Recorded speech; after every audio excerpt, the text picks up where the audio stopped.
War, blood, tragedy. Beneath the ravaged earth and soaked in the tears of fallen angels, the ancient lands of Tallitigi bear the scars of the battle that raged between the Muscogee and the Tallitigi. Blinded by the greed of the conquest they hoped to gain from the new pale men with shiny metal sticks that breathed fire, the Tallitigi turned against their brother of many centuries past. Too late, they would discover that treachery came with a high price. After driving out the Muscogee, the United States of America would order the removal of all the indigenous tribes, including the very men who had helped win them the much-coveted lands. Disgraced, betrayed. Hurting with the pain of wounded pride, the Tallitigi laid a curse on the very lands bequeathed to them by their ancestors. The curse of misfortune whispered through generations, manifested as an eerie mist that clung to the air, casting a pall of despair upon the once thriving realm. But none of this could have mattered less to Bill France, president of Nascar, who was on the hunt for a new location to build his most ambitious project yet. He might be excused for his actions. Most of the warnings about the cursed lands had been lost to time, and France was not about to be denied for the third time.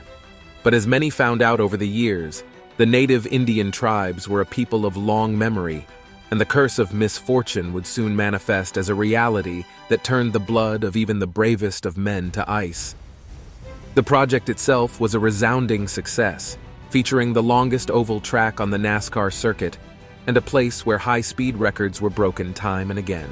But soon, all men would come to fear the Superspeedway located and named after the ancient lands of Talladega, Alabama. If the early days were any indication, everyone involved in Talladega was in for a bumpy ride. It all began with the timing when the track was completed. It was unconventional to find a racetrack that was completed in the same month it was officially launched, barely days from its opening date. But before being opened up to all comers, the track was tested by Donnie Allison, who expressed concern about the worthiness of the track for the incoming races. The track was practically as rough as a cobblestone street, with bumps that could send a driver spinning the wrong way in the blink of an eye. He also noticed that the track had peeled off his tires after he'd gone just a few laps. It was a situation that, at the very least, put the life of the drivers at risk. But that was not all. The opening of the Talladega Racetrack coincided with the formation of the Professional Drivers Association, PDA, a union-like association formed with the aim of representing the best interests of NASCAR drivers. They took one look at the poor-performing tires and shook their heads, citing safety concerns, and talked about the possibility of canceling the race. It all came to a head when, during a discussion, Bill France was hit by one of the drivers, which put their position quite plainly. They were not participating in any race that did not put the safety of the drivers first.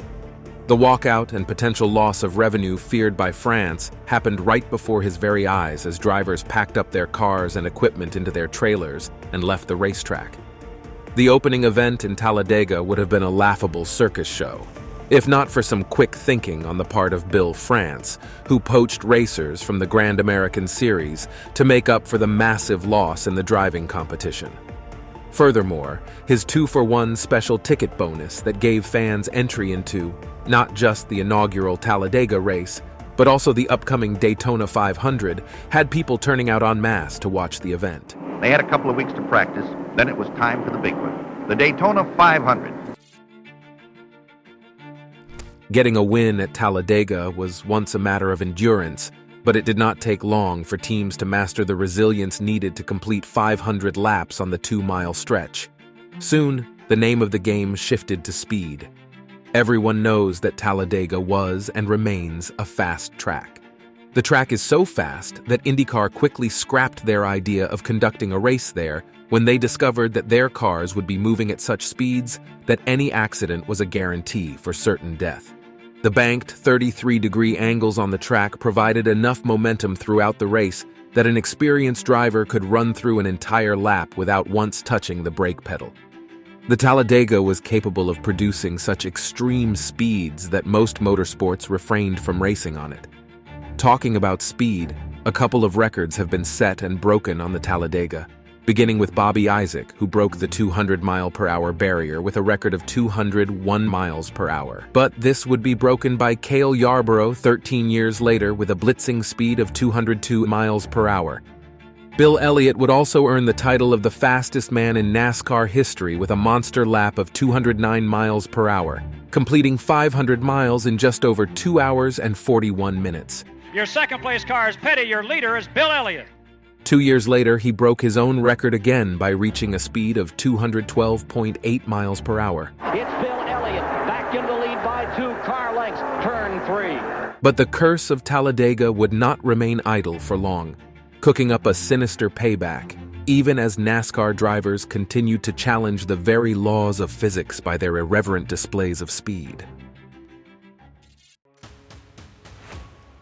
Talladega has the strange ability to send cars seemingly in any direction, sometimes in straight lines and sometimes in circles.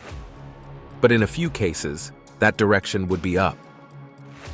The blowover is a spectacular and rare phenomenon in NASCAR where a car becomes airborne and flips over due to the disruption of the airflow over the car's body, which was most often caused by hitting another car. Down the hill, forces him to the inside. The air gets underneath the truck, turns it over. After driving at such high speeds and feeling the vibration of the car all around you, coupled with the high-pitched screams of hyper-tuned engines, drivers describe the feeling of being suddenly airborne as experiencing a moment of absolute quietness and stillness.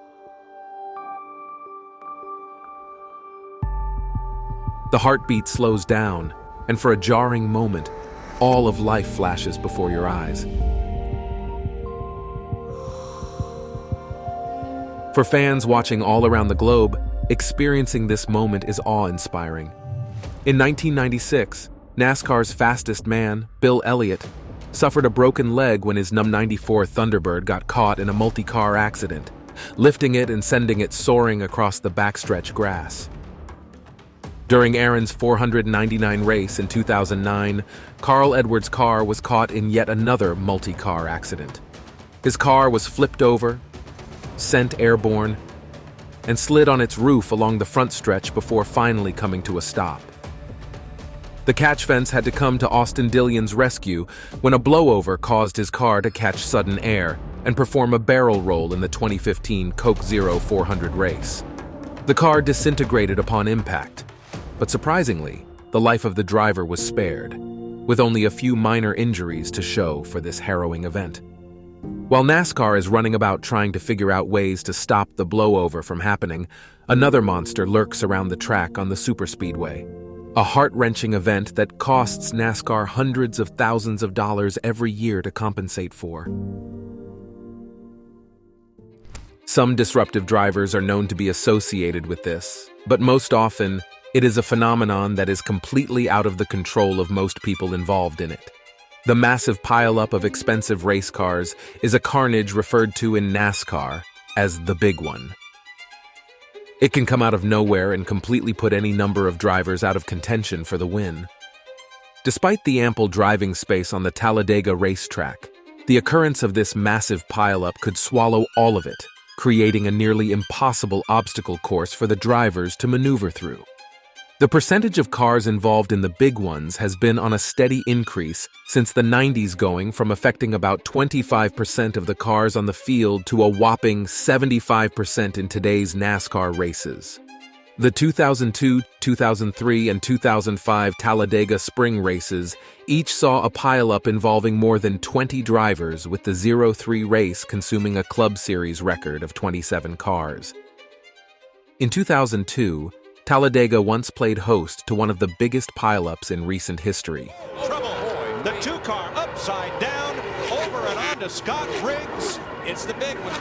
Here, the Aaron's 312 Xfinity Series was going on peacefully until Johnny Sauter lost control of his car and slid in front of what is equivalent to 22,000 horses running at full tilt.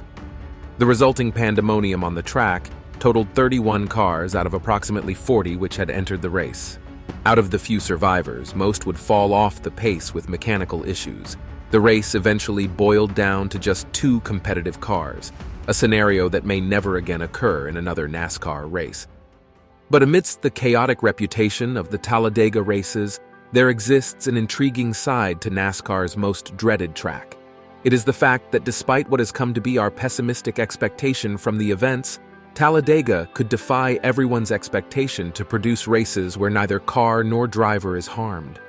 We can see this in the 1997 Winston 500 race, the first race in the history of Talladega to run without a single caution flag, a feat that Talladega would repeat a few more times in the seasons following.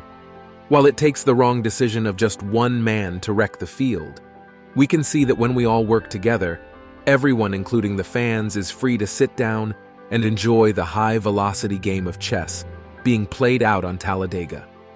But this brings to rise the uncomfortable question: does Talladega truly orchestrate the mayhem we have come to associate with it? Or are we the architects of our own misfortune?